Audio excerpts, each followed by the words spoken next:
One of my girlfriends who had chickens during her life commented to me that our chickens were the smartest chickens that she had ever known. They stay around us when we're working outside, and if we eat outside, they're around, and they're just a part of our life and part of the community here. And I told her the reason that our chickens were so smart is because they have life experience. Because they're allowed to be free. They know that there's predators, they can find bugs, they learn to be smart and survive in their environment. And one of the ways that we're able to do that is that instead of fencing them in from the garden, we fence the garden in from the chickens. Now, this is cost a little money and some time, but it is well worth it to have the chickens around free as opposed to in captivity. So both of the gardens are fenced with chicken wire that's about 4 feet high and poles that I harvested from our alder forest. And while it may not last forever, it's going to last for a good number of years. And we have a couple other fencing situations. This is one of the fences that we use to keep the chickens from the road. And this fence is totally scavenged except for some small bits of chicken wire on the bottom of the fence. We picked up the entire unit during one of the spring cleanups and installed it ourselves. This is a wattle fence made out of alders that I've woven between alder poles, and we use this kind of fence to keep the chickens from the neighbors' backyards.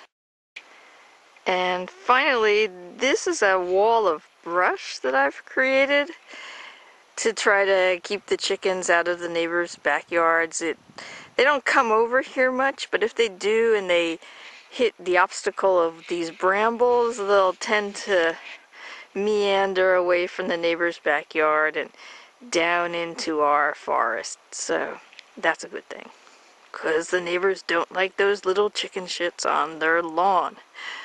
It's great fertilizer, but they're not into it. The dust bath is very important to the chickens. They keep themselves mite free, and they get rid of dead skin and feathers, and they really enjoy grooming themselves in the middle of the day. It's hard to imagine chickens that are confined and don't have any dust to do their beautification in every day, their daily toilette. What a misery it must be for them. But these happy chickens at the beauty parlor. Here's our mighty rooster. He's a heritage hen Rhode Island red, and he is one great rooster. He's not aggressive towards people. He is not overly sexually aggressive towards the girls. He is the king of the flock, after all. He's the only one. He calls the girls when he finds food. He just doesn't eat it for himself. He's always on the lookout.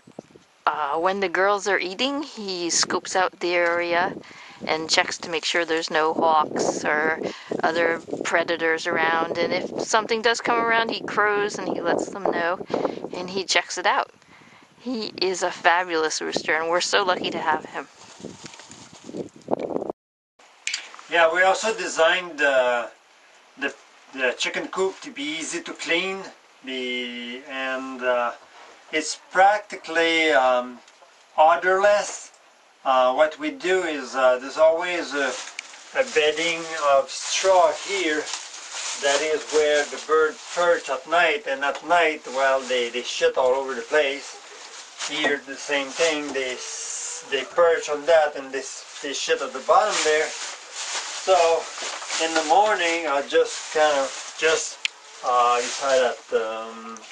wipe this down, throw this down, cover this, and take the clean straw, swing it there, and within 5 minutes I've cleaned the pen, the chicken coop, chicken coop, and so they spend the day, and practically, you know, it doesn't smell almost ever here. It's not too bad. There's chicken coop where you get in there and you get the smack in the face with the stench. And so would you invite people to come and pick their own eggs here? Oh, definitely.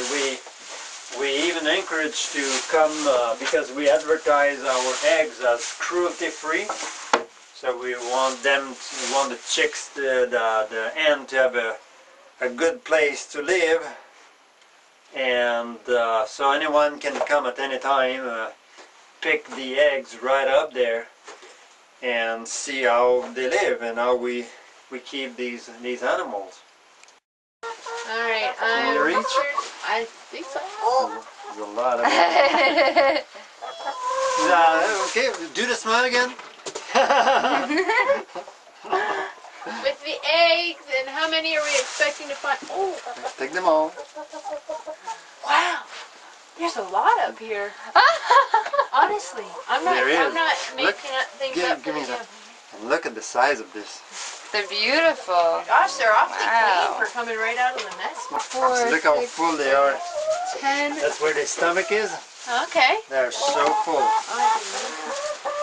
We're already at a full dozen. I mean, it's dangling all day, huh? All day. It's just amazing. Scavenging around, There you eating go. all those good incredible. greens. 15 eggs. How many? 15. 15. Look at this one. Yeah. Wow. It's like, Incredible, ouch. huh? Yeah, right. Yeah.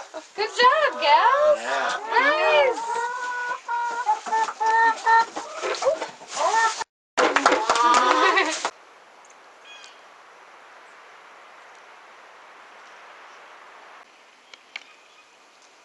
Well, that's the feed that we get from for our hen. This it comes from Ontario.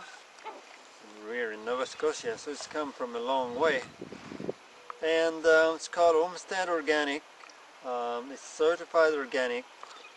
We feed our hen, you know, practically completely organic. But there's also people who give us their compost at the daycare, so we take it.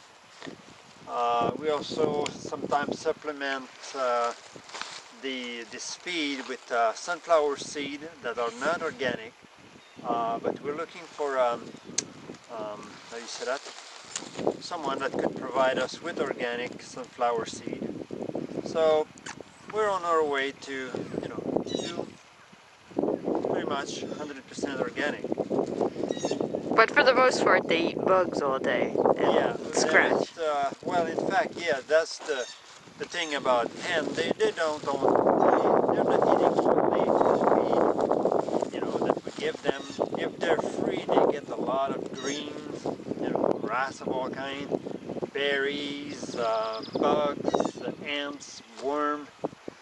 So they eat a lot of diversified. They have a diversified diet if you let them, you know, roam around. And that is, you know, it's a good thing to give it to them, but they could practically feed themselves from what's around. So they provide for us, and we provide for them, and that's how it works. This is our chicken guardian. It's Bull de Bear, half dingo, half Australian healer. And he watches out for them. He keeps the predators away from the property and will bark if there's anything around that we need to come Don't be so shy. come and investigate. But he knows our chickens by smell and by sight perhaps, but definitely by smell. And he's a little shy, but a little downward dog there. He's a chicken's best friend.